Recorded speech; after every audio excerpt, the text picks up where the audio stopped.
ជំរាបសួរពុកម៉ែបងប្អូនទាំងអស់គ្នាចាសូមស្វាគមន៍មកកាន់ SRR Days ហើយថ្ងៃនេះដែរនាងខ្ញុំមានវីដេអូថ្មីហើយក៏ប្លែកជាងសប្ដងដែរ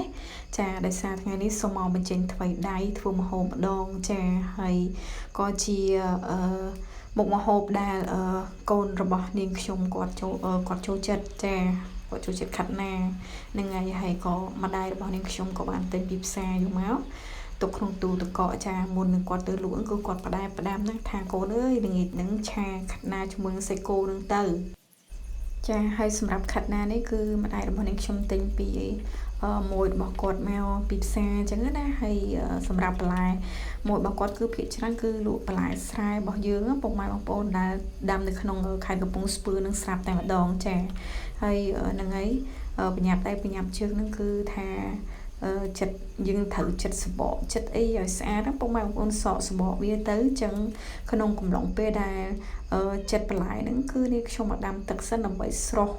ចាដើម្បីស្រស់ជាមួយនឹងដើមកាត់ណាជាមួយនឹងធាងក៏ដូចជាស្លឹករបស់កាត់ណាអញ្ចឹងណាចាអញ្ចឹងសម្រាប់វីដេអូនេះនាងខ្ញុំសូមមិនបញ្ចូលសំឡេងច្រើនទេចាសូមតាមដានជាមួយនឹងនាងខ្ញុំនៅក្នុងវីដេអូនេះដូចតទៅចាអរគុណច្រើន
ចាមកហូបឆ្អិនមិនតាន់ទេកូនរបស់នាងខ្ញុំគឺគាត់ឈ្ងុយក៏ចង់ភ្លក់បាត់ហើយចា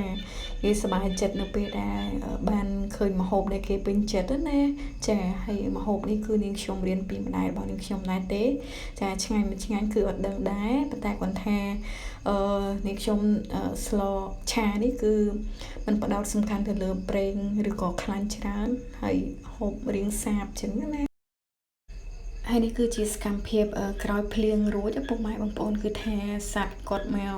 ចាប់មេភ្លៀងហ្នឹងហើយចា